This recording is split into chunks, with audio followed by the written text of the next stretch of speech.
Hi, I'm John Lopez, and I'm going to show you with my D90 exactly how to change your ISO setting in Aperture Priority or else in Shutter Priority.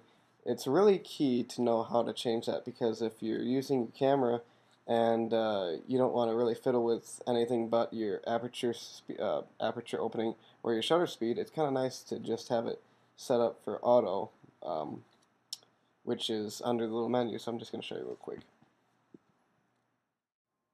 First off, you're going to want to change your ISO sensitivity settings, so go under that. It's going to be set to a fixed 200, but you're going to want to have it on auto, most likely. So turn that on. Don't let it go above 1600, or else you're going to start getting some serious grain. And if it goes below 130th, you're probably going to get some rather nasty handshake.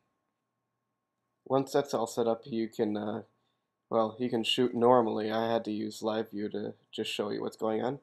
And this is just kind of how it works. It fixes the aperture to one size instead of jumping all over the place. Like you can take it at f7 like I have it at right now, or else I can drop it down to 1.8 and it's going to choose the optimal exposure setting instead of doing a manual, which that's out of focus. But um, basically you can go from maybe like an f5.6 to an f11 or 1.8, and it's going to expose properly every single time. So you change your aperture with your front command dial, and it's going to expose properly every single time, which is a huge benefit.